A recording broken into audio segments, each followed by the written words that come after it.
Yo, what's going on? It is 1 p.m. here in Crystal Lake, Illinois. That means time for another live stream. Today is Monday, April 29th, 2024. Guys, I am so happy to be back. I haven't seen you guys, I think, since April 10th, 2024. So it has been quite a long time. I've been around the world and now I'm back. And yeah, I know I mentioned in the post that I might have some unboxings for you because I went to my not my Dropbox, my PO box today, and there's like a dozen packages there that came for me while I was gone. But I left them all upstairs, and then I had to rush down here. So I think we're gonna have enough to talk about today between the 3 trips that I went on. But if we do run out of like stuff to talk about, I do have something down here that I can show you. That's pretty fun. But first, let's say hi to everyone listening on the audio only version on the podcast. You guys haven't had anything to listen to in so long. Well, not for me anyway. I know there's other great podcasts that are out there, so hopefully you guys have been enjoying those. But it's good to be in your guys' earbuds again, and hopefully you're having a great run. Hopefully it's nice and warm. I feel like it was cold everywhere I went in the world over the past month, and except for race day in Boston, and maybe race day in Herzogenaurach for Road to Records. Those were 2 warm days. Other than that, I've been chilly. I've just been cold for like the past 2.5 weeks. And everyone else watching this later but not live, this is the best running podcast to listen to for people who have been to Boston, then straight to London, and then straight to Germany for a Road to Records. I don't think anyone else has had that experience. Not this year. So I feel like I'm also the only place where you can get commentary from all 3 events. So you are in the right spot if that's specifically what you were looking for on YouTube. All right, let's see who is in the chat. Will's here. Says, welcome back from World Tour Co. LOL. Hello, everyone. It's good to see you, Will. Daniel Burns says, nice to have you back. And Andrew Cho says, welcome back, Mike. Hope your trips were fun. Bet you missed your own bed. I did miss my own bed so much. I love our bed. My wife picked out a very nice one. We splurged on it when we moved to the new house, and it's a really good bed. And it kind of ruins travel for me in a lot of ways because before, we had a good bed before when we lived in the condo, but it was a very nice bed. Now my wife bought like a very, very nice bed. And so like before we lived in the condo, we were all crammed into like 900 or so square feet. And so anytime I went on a trip, the bathroom was bigger than my bedroom. You know, the bed was always super nice. And now I go and like now my bathroom is big. It's a suburban sized bathroom. And now our bed is like super, super nice. So it makes travel harder, but it also does make coming home even that much better because you know you got the good stuff at home. You know what I mean? Eliza says, hi, Go fam. It's been so long. Hope everyone is doing well. And Eliza says, Co must be super exhausted and jet lagged. I'm not sure if I'm going to be jet lagged or not. So here's the thing. Because I went from Boston to London to Germany, every time I left somewhere, I had like 2 days worth of video editing to do. And so like I didn't have the luxury of trying to adjust to the time zone. I just had to work a bunch. And so I think I never really got adjusted to any time zone, which means I think I'm okay coming back now. Yesterday, I tried to stay up as long as possible. I made it to 7 p.m. and then I slept till 6 a.m. So I got like 11 hours of sleep. And hopefully that's enough to just reset everything. Calvin says, there's so much to catch up on. I feel like today and tomorrow we'll need time to debrief. I think so. Already it just feels like Boston and London were already just so long ago. You know how, because like sometimes, you know, like after an event, you don't want to talk about that event for a while because you've been talking about it, getting ready and stuff. I'm kind of already there. But I just feel like we got so much to discuss. If you guys have any questions about any of those events specifically, let me know. Matt says, welcome back. Can't wait to hear about the Adidas trip. Hopefully there's some shoe release info that can be shared on upcoming releases on the SL2 perhaps. Okay, so on that, I do have an update. So Adidas SL2. I saw a couple people wearing them over the course of the weekend. It looks amazing. And I think there's it's still an insert inside a regular light strike carriers from what I understand. I didn't get to see a spec sheet and I didn't even get to hold it. I just saw it on people's feet. And I think there's a full length. No, I did pick up a pair one time. Not a pair, just one shoe one time. I think it's a full length Light Strike Pro insert instead of just in the forefoot. I think it's full length. Looks amazing. I've only seen it in the Paris colorway. So like Adidas a couple weeks ago did their like kit reveals and stuff like that. and they have like the black. It's like black and yellow and a little bit of pink for their um, Adizero racing shoes for Paris. And the Adizero SL2 is also in that colorway, and it looks amazing. I can't wait to get it. And I was talking to an Adidas person about it because she was wearing them, and I'm like, that's amazing. When does that come out? Can I talk about those yet? And she's like, oh, it's out already. The release date for the Adizero SL2 was the date of that Paris reveal. And I was like, oh, you mean in Europe only because it's not available in the US? And she's like, no, it should have been global release. And me and Johannes from Runner's Nerd were there, and we're like, Johannes like, I just looked, it's not there. So we like, she got on her phone in the moment, and like looked up Adizero SL2. She's like, oh, it's not on the website. I'm like, and it's definitely not going to be on the US website. So she's like, well, let me look into that a little bit more because it should be available now. And Johannes is like, this sounds like Takumi Sen 10 again. I wasn't going to go there, but he said it. So that was a lot of fun. But the Adizero SL2 should be out soon. It should be available, hopefully, really, really soon. Eliza says, need to know the best things you ate at each place. Okay.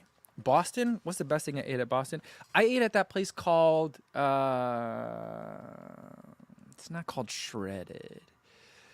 The one place I ate there like 3 or 4 times. Last year when I was there, I had shakshuka. It's really good. This year when I was there, I had like an eggplant parm dish that came in like a giant skillet. It was super hot and melted the roof of my mouth. But it was so good, and they came with just a giant, it's like a double portion size. Comes with a giant pita as well as like Italian bread, since it was a Italian-ish dish. So that was the best thing I ate in Boston. In London, the best thing I ate, I went to a burger place that had veggie burgers and fries. That was probably the best thing I ate the entire trip. I actually didn't eat any fish and chips. Herman and I were supposed to go on a little fish and chips adventure, but we got separated a little bit. So that didn't end up happening. So like the veggie burger, there's a lot of really good veggie options in London. I feel like I feel like they're 10 years ahead of the US, maybe 20 years ahead of the US in terms of vegetarian offerings, meatless offering, like meat substitute offerings. Everything is just a lot better in London. I loved eating in London. I just didn't eat enough food in London. And they serve mayonnaise as a dipping sauce for your French fries over there. I also had brown sauce while I was there. It's okay. It kind of tasted like a steak sauce a little bit, if you ask me.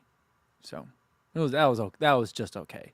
But the veggie options that I had at in London was good. And then in Germany, the best thing I ate. Let's see, what did I eat that was really good? I just think there wasn't a lot of pretzels. There's not a lot of pretzels in Nuremberg. And I don't know if that's because it's a different region. Nuremberg is Franconian. Pretzels maybe are more Bavarian. So maybe that's what it was. So I thought I would eat more pretzels this trip, but I didn't eat that many pretzels. I had a lot of different cheese. I don't know if they were local cheeses, but I think the best thing I ate in Nuremberg were the beers. Every time I went somewhere, I just said Weiss Bier bitte. And they would just bring me something. I don't even know what I drank, but they would just give me stuff. So yeah. So those are the best things that I ate. Let's see. What else have we got in here? Non-Elite says, where have you been in Germany? Question from a German Kofuzi fan. I've only been to Nuremberg and Herzogenaurach. Those are the only places I've been in Germany before. I mean, I've been to Munich and Frankfurt at the airport. That's it. That doesn't count, But I will be going to Berlin in the fall. So I'm excited to check that out. Matt says, what's going on, Matt? He says, great work on the busy past few weeks and the amazing videos posted. Thanks so much. I don't even know if they're good anymore at this point. I'm just editing. I'm like delirious and I'm exhausted, but hopefully the videos that I made make sense and that you're enjoying them. So I'm glad that you are, Matt. Mustache Runner says, just saying hi. London was a blast. Soar Shakeout was so much fun. Yeah, there was a lot of people at the Soar Shakeout. I've been hearing feedback from Soar that they were thrilled with the amount of people that came and the energy that you guys brought. They really enjoyed it. So hopefully we'll be able to do something like that again next year. We're already talking about it. So that was a lot of fun. Hopefully I'll see you guys then again. I'm planning next year to do the Boston London kind of like trip again. Hopefully Road to Records won't be the week after that again, because I don't know if I could do another 3-city tour over basically 3 weeks. That was just a lot. That was a lot. So I don't know if I could do that, but I had a lot of fun doing it this time.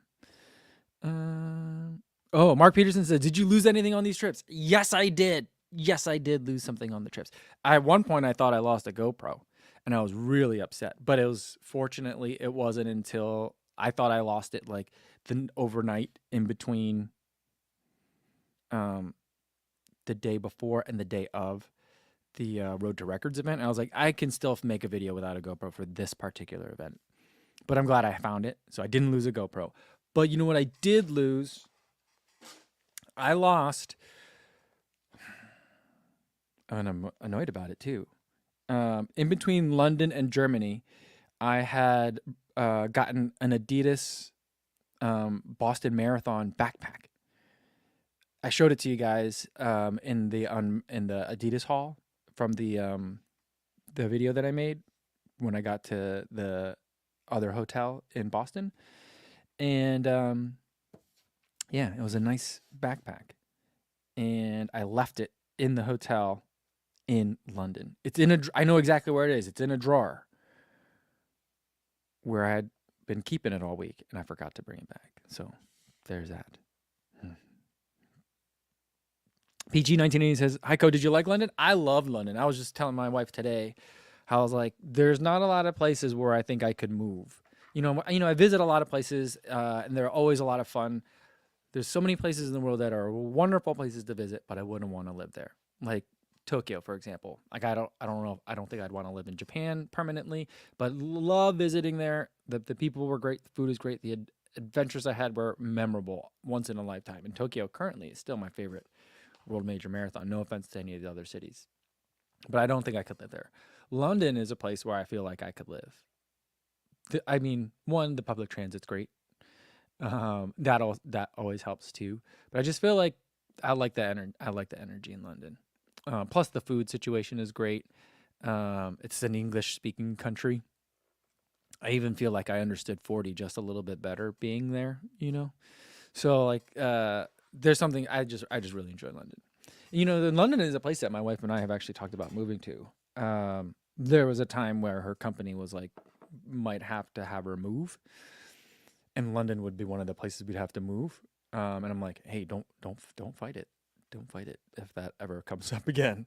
I think at this point it'd be hard because all our family's here, and the kids are now getting into an age where it's tougher to move kids, school wise. But before I was definitely like, I was already like, don't fight it if you have to, quote unquote, move to London. And now I'm definitely like, oh, well, if we have to move to London, we have to move to London.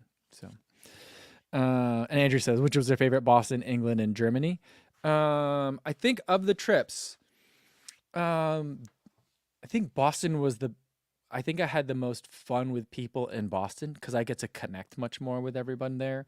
London, I felt a little bit, I felt a lot of energy on the course, but in the lead up, I was trying to rest up a little bit and not be as busy. But also, like, I think Boston is a bigger event. And so there was just bigger crowds and stuff. But on the course, the London course was fantastic. So I really did enjoy that. Are we out of focus here? What's going on here? I feel like I'm out of focus. There we go. No, I think it's sharp. And Germany was really good because like Germany was kind of like a nice introvert's respite after Boston and London, because it wasn't like this giant event where we were trying to like connect with large groups of people that had flown in for a world major marathon. Instead, a lot of it was like, instead of me paying attention to everyone else, it was like other people were paying attention to me, or like kind of like, I was the guest rather than trying to be a host in a lot of ways. And so that was that was a nice break in a lot of ways. So that was good. But I got to meet a lot of people in Germany. So that was nice too. Daniel Sharp says, so good to meet you in London between the blue and red stars, even if it was just a fist bump. Oh yeah, sorry, Daniel. I know I rushed you off there, and I apologize for that. But that start in London, that start in London is hard because like I got dropped off from the buses because I went with Sports Tour International and they had a bus which was very convenient right from the hotel, dropped us right off. But it dropped us off by like the Blue Start or maybe the no Red Start, and then you had to walk so I walked all the way up. I was with Flores, and so I walked all the way up to where he was going. And then I thought maybe it's just in that area, but instead I had to walk all the way around this giant fenced-in field to get to like the other, not far from where we were, but like just to the other side of it, and that just made me really nervous. I didn't like that very much. Mm. Frank says the big scandal that happened while you were gone is the Spring Energy lying on their nutrition labels thing. You guys gotta tell me about that. I didn't even hear about that. What you got? I need more detail, Frank. I need to see that. All right. Don't even see it. Tony says office productivity went up 140% over the last 3 weeks because I was gone, and it's all going to plummet now. Well, there, at least you got some work in. If it went up 148%, that means at least the next couple of weeks you can go back down to regular levels, and no one will even know. Yeah. Jen Run Triangle says, Co really has been traveling all month. It feels like I really appreciate the insight. It took 2 all-nighters to get the Boston video done. It did take a lot of time to get the Boston video done because there was so much. And the other thing was that I had Brandon help me. I hired him to film like 3 events for me. And then he did a lot of other filming. He threw that just in for free, like as we were walking places and stuff. And so I had much more footage to work with too, which was great, but also just makes the whole thing take a little bit longer. I didn't not sleep for 2 nights, but like most of those nights I got like less than 4 hours of sleep. So at my age, I feel like that's pretty much an all-nighter. So I don't feel like that's too much of a stretch to say that, but like it's not like I was up for 72 hours. But like I did not get a lot of sleep for those first two nights. All right, let me scroll down a little bit further. Jason M. Tang says, what's going on, Jason? He says, the uphill 10-minute walk to the starting area was the workout in itself. It was so far. It's so far. You know what? It felt like I was in a giant LARP.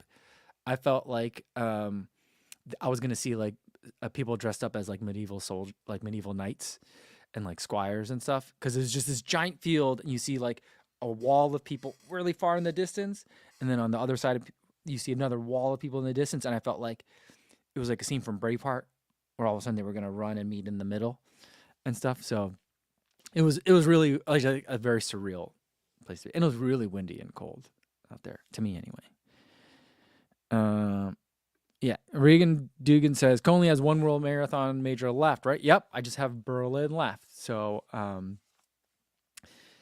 I'm going to get that in the fall. That'll be the end of September. Yeah, I'm excited for that one too.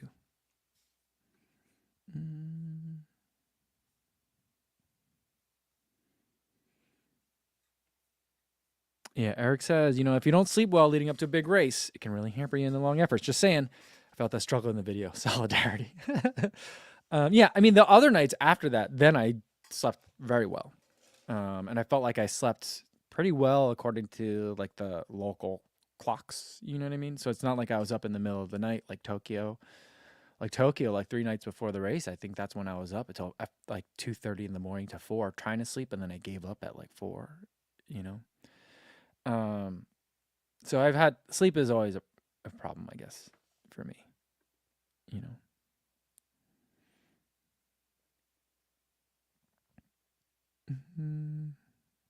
Mark Peterson says, I refuse to use drawers in a hotel room. I know myself. I keep it in the bag so I don't leave it. Okay, so normally I am a completely empty out my bag and put everything into the drawers kind of person. I don't want to live out of my suitcase. I want to live out of the drawers. But for this trip, because I had 3 different cities I was going to, I had packing cubes. I had things like kind of sequestered and stuff. And I would only unpack like that city's things. But like, because when I went to Boston, I had acquired so many more things than I thought. I needed different places to put things mentally. And what's weird is I'd gotten a jacket from Reebok while I was in Boston. And that was right next to the backpack. But for some reason, when I put the jacket from Reebok in my bag, I didn't put the Boston backpack in my bag. This is frustrating. This has happened sometimes. Mm.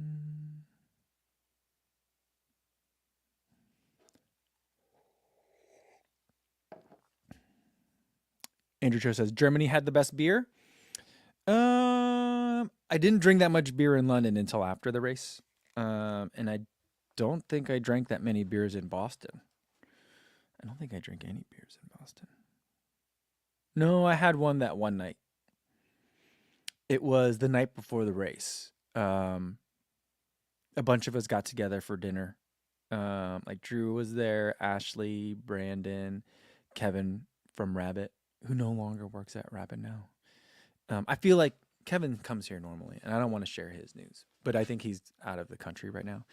But he's moving on.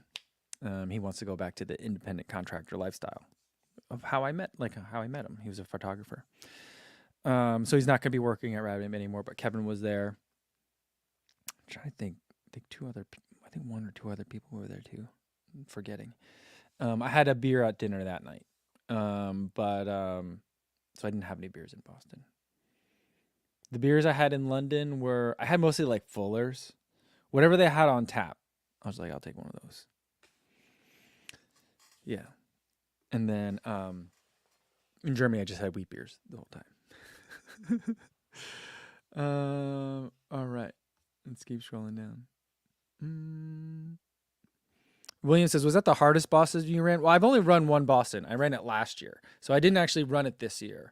But it was a hot year. And I saw the carnage at the end of the finish because I was right there on the finish. I mean, I was right on the finish line. And I saw so many people getting carried by other runners, like across the finish. And then sometimes when they weren't going to make it, sometimes the EMTs went over the line and brought people in as well. And then lots of times people just collapsed as soon as they finished. I don't think I've seen a race where more people needed medical attention right after the race. I'm pretty sure. I've never seen it. Now, granted, I don't normally get to hang out at a finish line at a race. Like I hung out at the New York City Marathon finish line, but that was like for the night finishers, so I didn't get to see like the actual happenings of the race. But like this race in Boston, there was a lot of medical attention needed. Now, one of you guys has been messaging me on DMs. I don't know if you're here today, but they were saying that they're a medical professional, and they were telling me that because I commented on some people, and then that person DM'd it hey, just so you know, that person bounced back pretty quick. And so as far as I know, there was nothing super super terribly wrong. And so yeah, but that was bad. That was really bad. I think just people want to do so well at Boston, and that was such a hard day to run well. So that was crazy. But you know what I think? I don't think that, and I don't know. I think this is good news, but let me tell. I mean, I'll just present it to you guys, and you guys can draw whatever opinions you want. I have, because of some of the people that I kind of saw or documented or mentioned that they were struggling and having a hard time coming across the line. As far as I know, no one that needed medical attention or assistance from another runner or from a race official to get dragged across the finish line, I don't think any of those people were DQ'd, which I feel like is fine. I don't have a problem with that. You know what I mean? But just saying, it's technically a rule. If you get assistance crossing the line, it's a DQ, But as far as I know, for the non-elites that needed assistance, they still got to get there. They certainly got a medal, but I think they get to keep their race result, Wayne says, I spent about 30 minutes in the Boston Medical tent, 15th marathon and first tent. Well, I'm glad that you're doing okay, Wayne. But yeah, I could see that being the first tent experience for a lot of people, You know, what's funny, not funny. The notable thing about it is that I think a lot of people knew they were on the edge, and then they crossed the finish line and their legs would kind of go out from underneath them in slow motion, and you could see the look of surprise in a lot of people's eyes. They were like, "Oh, this is happening. I'm going down." Like it was surreal to kind of see, you know. Um and Mark says, if there's no prize involved, don't punish people. I agree. I agree. I think they should just let them keep it, you know. Daniel Burton says, yeah, help the runners in trouble. Absolutely. Help the people first. Well, I think that some people would argue help the people first, but if you needed help, that's outside assistance, then you should be disqualified. You know? But I feel like, no, we don't need to do that. And Tony says, I believe the rule is outside assistance, so runners can help other runners. Yeah, at first I only saw runners helping other runners, but then I definitely saw a lot of the EMTs were just like going and fetching people, you know. And those people were in such a state that they couldn't protest. You know what I mean? They were that far gone, kind of thing. So, yeah.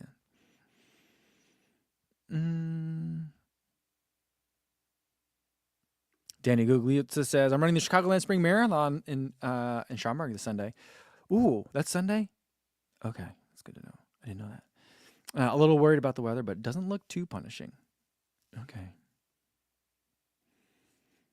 That's a good race. I remember it being windy. I don't know if you've run it before, Danny, but it's always a windy one. I think it's always windy on that course.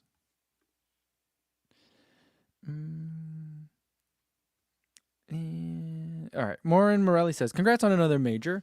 Did you also struggle with the crowds in London? I heard it was crazy busy and they want even more runners next year. So I didn't ever struggle with the amount of I think what you mean is like the amount of runners on the course at one time.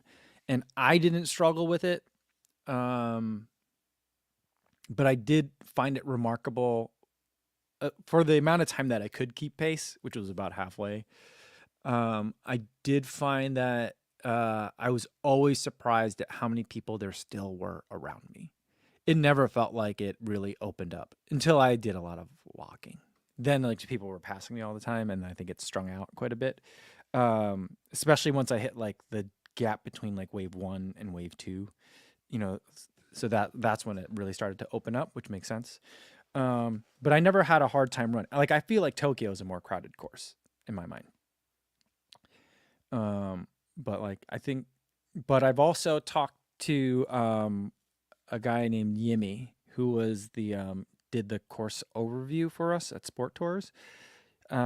He's from London and he's run the race a bunch of times. And he was already mentioning that there are certain portions of the course that like at his pace, that like sometimes you might just have to come to a walk because there's so many people. Because there's points where the race gets really narrow. I'm not really sure why, but it just does get really narrow. It's not that the street is becoming smaller, but they just funnel you in a little bit.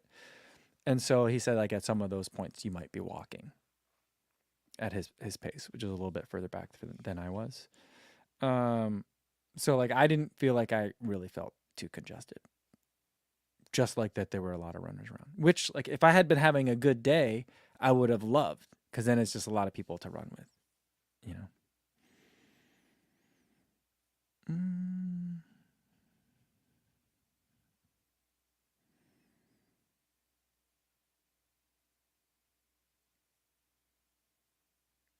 Lars M says Ben Park said he spent some time in the tent in Boston and then hit London with a 2:45. That's impressive. I think that Ben was at he had a stall or a booth. I think he called it a stall, but like he had a booth at the expo so you could buy a bunch of Ben Park's merch. And so I think he was there like saying hi to people all week long. And the expo starts on Wednesday. I think people in the UK love a good expo. I mean, that's what the running show is. It's just a giant expo, no race, right? And so the expo is like a day longer than all other expos. And so it starts Wednesday. And he'd been there from Wednesday to Saturday, I think the whole time. And so he'd been on his feet quite a bit too. I don't even know.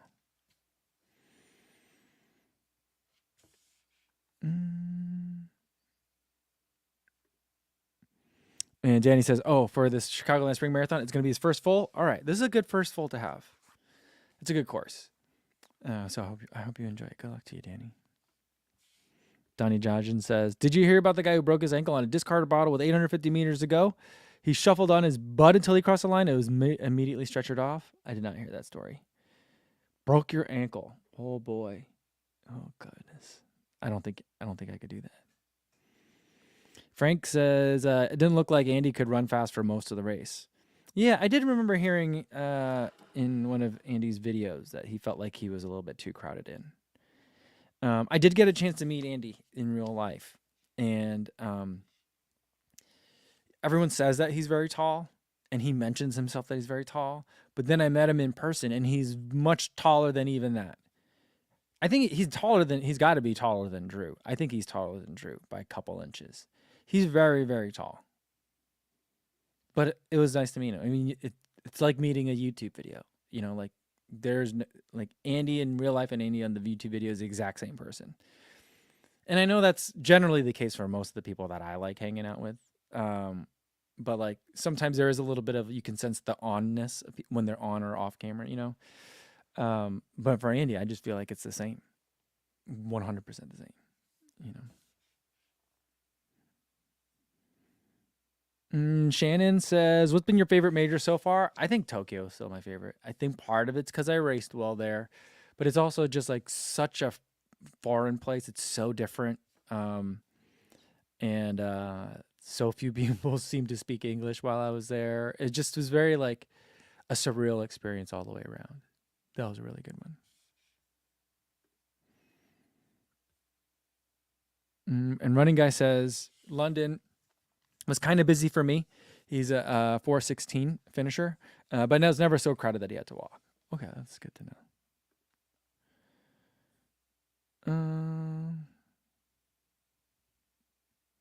Juliana says, how happy were you about the color coordination in the group when you did in Germany? Everyone was wearing black and white with a hint of color here and there. Your photos looked awesome. That was a pretty good one. A lot of people were wearing dark colors. That was nice. Yeah. I mean, they gave us some really nice clothes in Germany to wear. You know, normally a lot of times I avoid the clothes that were like given when you get to an event because I'm like, well, I don't want to look like everyone else. But for this one, I was like, oh, this is nice. I want to wear these. I don't care if everyone else is wearing the same things. The other thing that was nice is that when they got there, it was much colder than they were expecting. And like everyone was talking about how like, oh man, just like last month, it was like summertime temps and we were drinking beers in the garden. And like when I got there, it was snowing.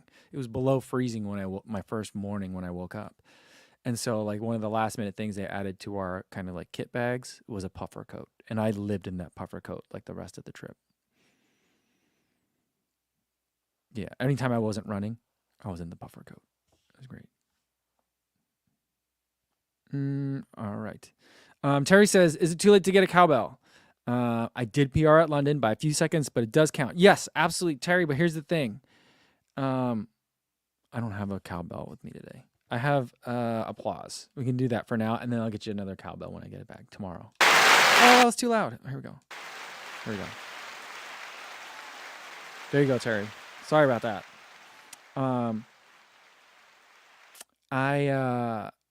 So I brought an extra memory card to Boston because I thought I might need it for the audio from the panel that we did. And that extra memory card happens to have the cowbell sound on it. And it's normally in this soundboard, but I took it out and I forgot to put it back. So there's a couple of sounds that are stored on the soundboard itself. The cowbell, for whatever reason, is not. So that's why I don't have a cowbell today. But congratulations. I feel like London Marathon was a really great day to have a great day. It just wasn't for me, but I'm glad it was for other people. All right. NRG Run says, I did the Boston Marathon yesterday, the one in the UK. Was on pace for sub 3 until a cramp at 21 miles, but still new PR at 3:14:19. And it does mean that my YouTube channel documenting training continues. All right. Well, I'm glad for that, Danny. Or NRG. Great job. Sorry about the cramping at mile 21. That must have been one heck of a cramp with the 3:15 finish. But you went for it. You went for it. Well, I'm glad that you're going to continue documenting your training. That's good. And Jimmy Lou says, ran a PB at Oklahoma City Marathon yesterday. First sub 4, 3:46:26. Congratulations, Jimmy. Great job. I wish I had the bell for you. We'll give you some applause. So.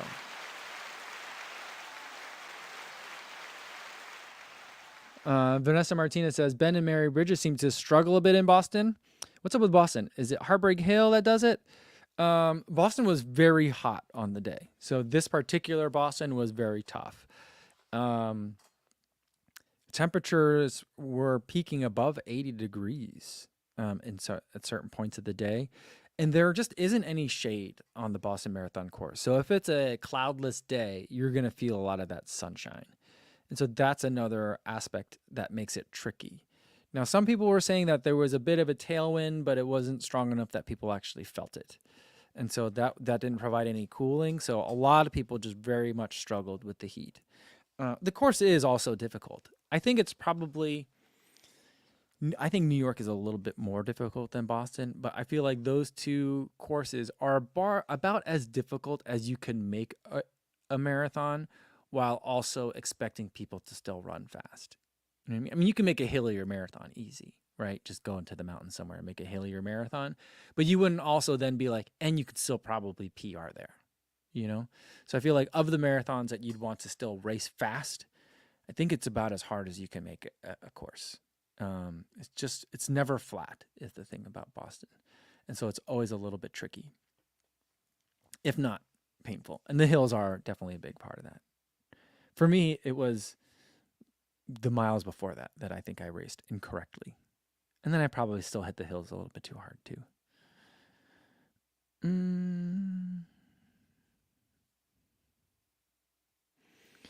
And Joseph Daniel says, Seifu Tura, a 204 runner, ended up running the second half of London in a 94:51 after running the first half in 61:29. I think something was not right in London, so don't feel too bad, Kofuzi.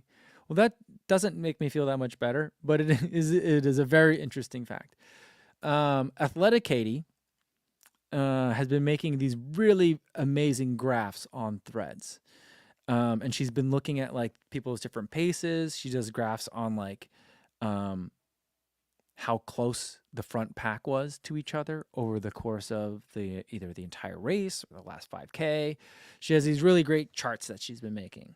And her conclusion that she drew from it was like, why was the second half of the London Marathon so hard this year? She just couldn't understand it, but like everyone struggled. So I don't know.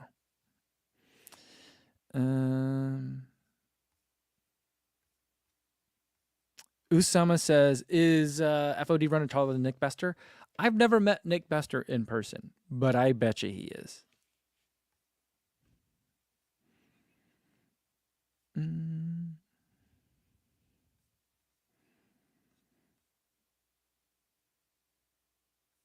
Let's see. Mark Walsh says he's running Copenhagen Marathon this weekend. What would you rate the relative perceived effort for each quarter of your fastest ever marathon? Planning on going by effort to get the most of what I have on the day. Oh, okay. The first quarter is a little bit lighter than marathon effort. The next two are marathon effort, and the last one is half marathon effort. It's kind of what it feels like.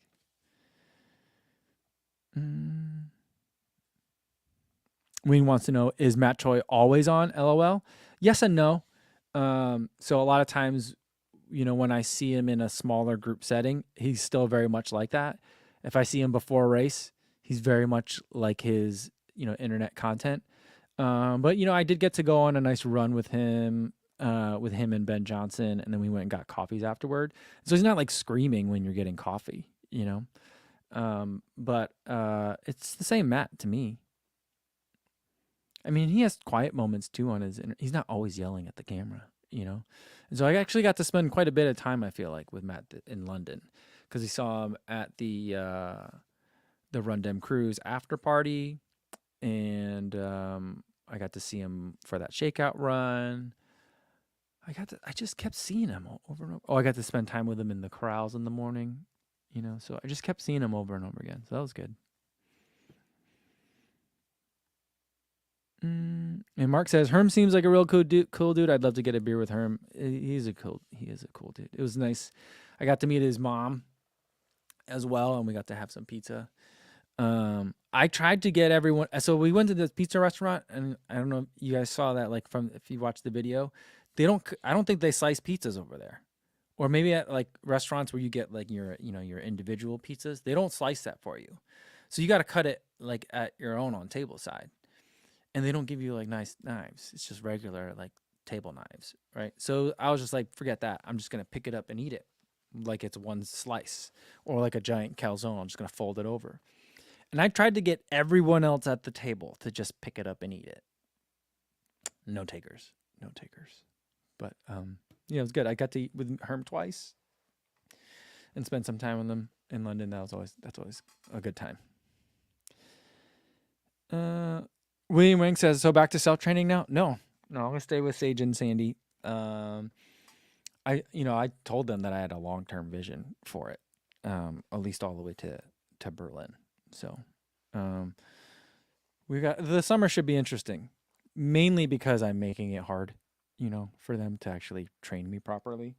Because I've got it like I think I forgot to tell them that I have a 50K in 2 weeks. So I don't think they know about that. I did email about it today because I was looking at the training plan for this week, and it's like rest today, easy 3 to 5 tomorrow, rest on the day after that, and I'm like, I know I don't got a lot of training to get in between now and my 50K because what are you gonna do really? But I'm like, I gotta get some hills in a little bit before I go out to Seattle. And so there's always just weird stuff in my schedule, and there's a lot of travel, and so it just makes planning workouts hard. So as long as they'll still keep me, I'll keep doing it with them. Rob DeGenaro says, Mama Herm has got to be the nicest person in the world. She's pretty nice. Everyone's mom is usually pretty nice in this space. And I don't think that's an accident. I don't think that's a coincidence, So I feel like the people that are nice in this space have good moms. CS says, you're going to Pacific Northwest soon, right, Co? Which race are you planning on doing? I'm doing the Tiger Claw 50K. So I was just looking at it today because, of course, I haven't done any race recon on it, really. But it is an 8,500 feet of vert, which isn't horrible. It's a lot for one day, but it's not going to be unbearable, hopefully, because the main fact that I'm looking for is what the cutoff time is. And so it's 9 hours for the 50K. And I don't think I'm going to beat that by a lot, but I do feel like I can finish this race. I really want to finish this race. That's all.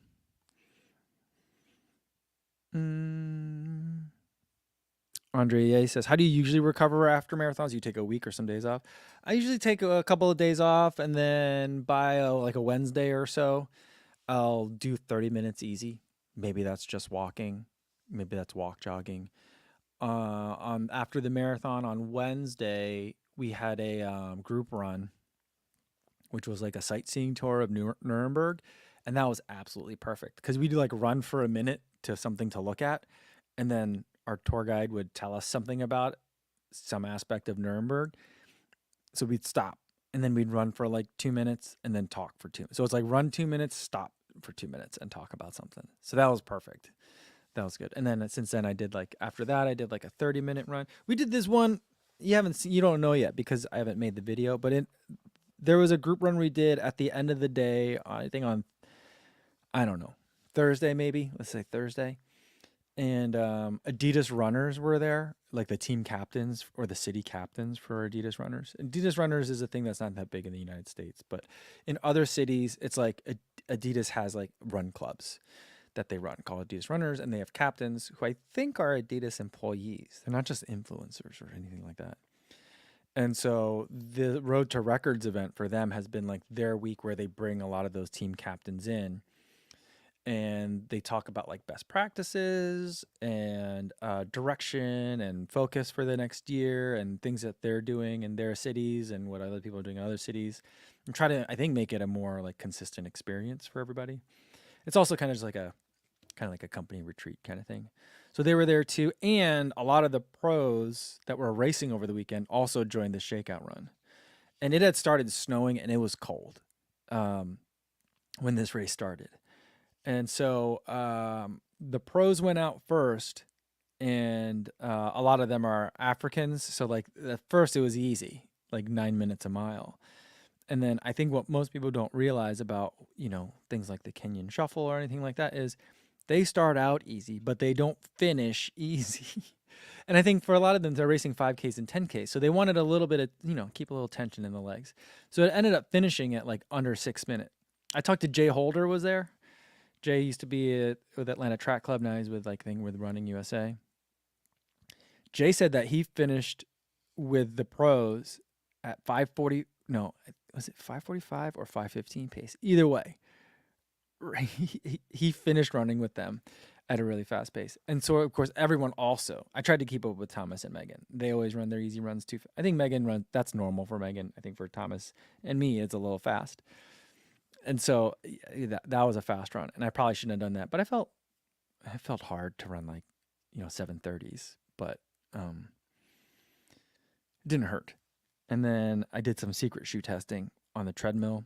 They put the VO2 mask on me and everything. You have to run basically naked when you do that because they put dots on you so they could see your biomechanics. It was a weird experience. But yeah, so like that day was only like 20 minutes of running at like 7:30 pace, maybe 8-minute pace in a variety of different shoes. So only 5 minutes at a time. But yeah, that was fun. So that's, I guess, not normally how I recover, but that was my running for this last week.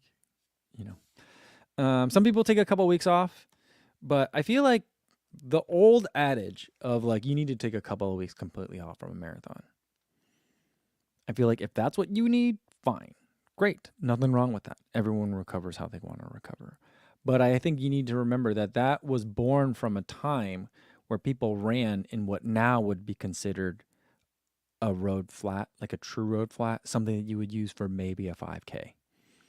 People used to run marathons in those kinds of shoes, and your body took a very different kind of a beating in those days. So you just have to feel like, there's some people say like you need to take a day off for every mile raced.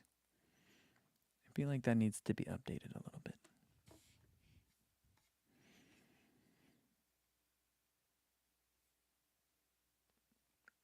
General Triangle says, "Hey, Co, can we get the skinny on running a major with a tour operator? What was that like? Was it worth it?" I frankly, I don't know what it costs, so I'm not sure I can put that together for you. But here's the things that are great about it.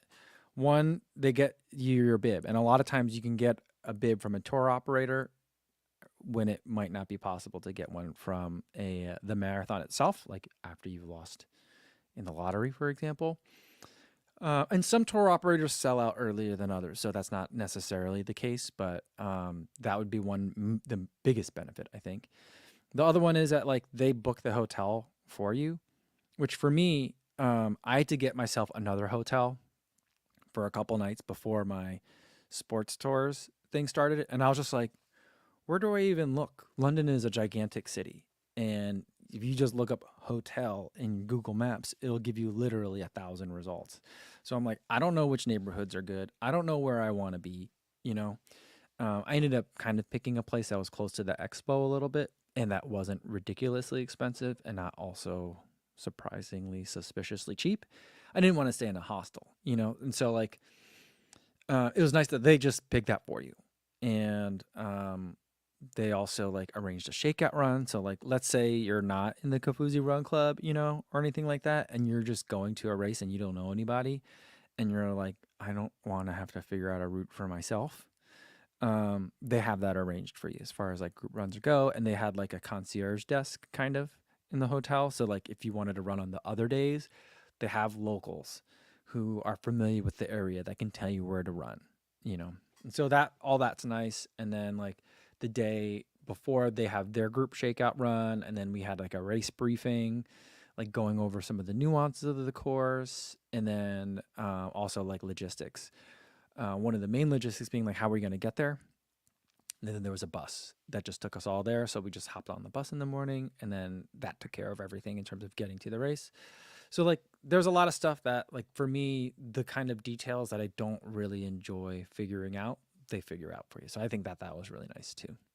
And so I enjoyed all those aspects. of it. And then they had a happy hour for us afterwards. So pretty nice. I really liked it. So I think I'm going to work with them again for Berlin. So I really enjoyed it. I think that like it makes like I already have Tokyo on my list, but if I didn't have Tokyo done, that would be a major way that I would because again, Tokyo is the same thing. I'm like, I don't know how to book a hotel in Tokyo a year out. You know, I'm like, am I booking a nice one? Is it near stuff that I want to be near? You know, like I just, you don't know. And I don't know. I'm the kind of person that likes travel agents, So if you like that, if you like someone else to kind of figure out some of those details for you, then I think it's going to be a great option. But yeah. And Jason says, it's a great day to have a great day. I remember you saying that at the start with Marcus. Helped me a ton with my PR on London. Well, that's awesome, Jason. I met Jason the night before at the SOAR event, and we were talking about some of our goals for the day. And then we met up again in the same corral too. So Jason, Marcus, and I started running together. Rob also started with us, and then he slowed down quite a bit, I think, right away. I looked at Rob Dalto's videos, Pursuit of Performance. He ran his first like 5 miles in the 7:30s. And then he finished at the 6:20s, So like that's more of the race that I should have run now that I think about it. But yeah. And then Matt Troy was there too, but Matt already knew he was going to be starting out and going slower. He's thinking he was going to run a 3:15 on the day. He was going to try to start out at sub 3 pace, and then he ended up, I think, at 3:17, something like that, which is exactly what he predicted. Mm-hmm.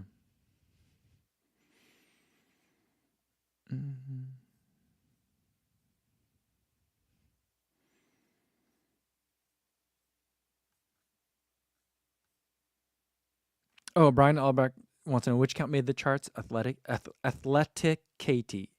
So not take the C off athletic and then Katie Katy. She's on Threads. She's on Instagram as well. I think it's the same account name. She's on Instagram and Threads. But she makes, I don't know what her job is. She's in sports broadcasting somehow. She travels even more than I do. I met her in person in New York, last New York. And I'd already been following her on Instagram for a little while before then. And then I met her in person. And then I've been following her on Threads. And she's just been making these beautiful designs. Andre says, yesterday I ran my second marathon. I ran in 4:03 and managed to reduce over 30 minutes my marathon time. That's amazing, Andre. Great job.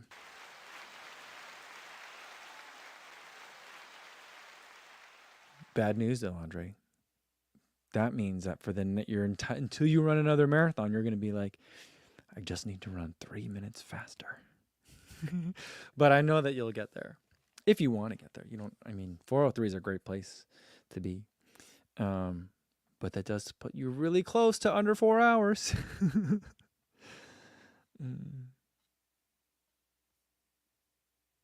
Average runner says, Jillian Lane, just wondering, when are we getting an Adidas trip video? My curiosity is itching. Yes, but it's going to take a while. I'm still editing it. I was there for like 5 days. I'm on day 2. It's just going to take a lot of time. All right. Eric wants to know if we're getting an unboxing. No, I don't have an unboxing because I left all the boxes upstairs. But I did want to show you something. And I didn't show this to you guys. I don't think I showed this to you guys on Instagram yet. But Adidas did give me one Adios Pro 3 in the Road to Records colorway. They gave me this left shoe. It is a size 9, but it's a left shoe. But it's only one. But it doesn't have Haile Gebrselassie signature on it. So I thought that was pretty cool, and I wanted to share this with you guys. And I have this downstairs already. So we can take a look at this one today. I don't think we need to measure it, but it's the Adios Pro 3 is a very lightweight shoe. Now, here's the thing. Of all the people that I interviewed at Road to Records, none of them actually wore an Adios Pro 3. They all wore the Takumi-sen. But I interviewed, I guess Reed Fisher ran the 10K, but he raced in the Takumi-sen in the 10K. I feel like Adios Pro 3 could be a good shoe for that too. And then Drew Hunter ran the 5K. Bryce Hoppel ran that 800 meters on the road. And then, no, those are the only three. Yeah, those are the three interviews athletes that I interviewed. I was supposed to get to Hobbs Kessler too, but I think he had to spend he got caught up in drug testing. He came in second on the day, and they had to test him. He didn't break a record, but he had to get tested, and I think he just took a long time there for some reason.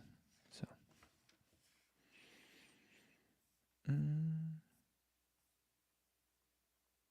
Daniel Murray says Excel time. Are we measuring this? Should we measure it? I feel like we should. I feel like we should measure it. All right, well, let's get it out. It's gonna take me a while. I wasn't expecting this, but I guess we'll end on this one today. Calvin says, "Who has the other shoe?" I don't know who has the other shoe. So I was thinking, like, everyone got a size 9.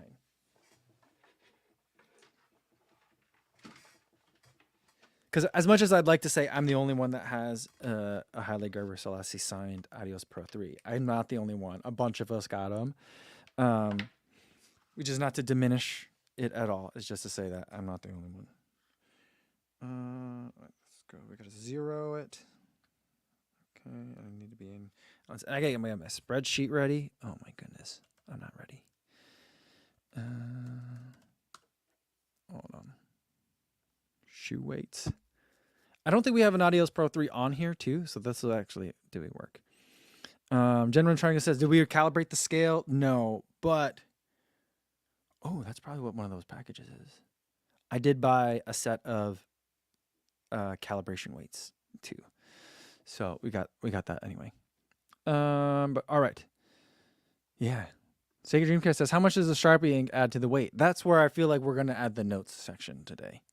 You know. And Calvin said, did you declare the shoe to customs upon entry to the US? I did not declare this. I don't think I have to. From a monetary perspective, I mean, I guess how much is this worth? But no, I don't think I had to declare it. All right. So I think I got my here we go. Let's get that's over there. All right. Should we just let me just take the weight of this first. So this is a left shoe, and it is a US men's 9. And the weight is, mine's coming in at 7.7 ounces. All right, where's the spreadsheet? Share screen, shoe weights. Boom, there we go. At stage, there we go. Okay, so Adidas Pro 3, 7.7 ounces, which seems heavy. 0 miles, a left shoe, size 9, road, and it's signed. I'll put signed over here. Okay, now let's mode the grams. 218. That sounds right. 218 mode, 7.7 ounces. There we go. Okay. Now, where does this fall on the list? 7.7 goes right here. I need to insert a row above. So this shoe is heavier than the Mach 6, which is heavier, and it's heavier. Wait, oh, it's the same weight as the Mach 6. That's interesting. When we did 7.6 ounces, we got 218 grams, but now at 7.7 ounces, we're getting 218 grams. Yeah, Adam says the signed portion needs to go in the notes, but I don't want to add a note. We had this discussion. I don't want to have a notes section. I don't think it needs to be on. I don't think it needs to be on the spreadsheet. I'm just going to put signed in here, and I think it'll also stand out because it's a left shoe. So I feel like it'll be figured out. You know. Yeah. Adam says, you know what? You just put it on the bottom row and then click data sort. I like to shift everything down myself. I just enjoy that part of it, guys. I feel like we had this discussion before. I like it this way. I like it this way. And Rob, did you know? I think it's a rounding thing. And I think it must be. It must be. But yeah. So 7.6. It's the same. It's basically the same weight as a Hoka Mach 6.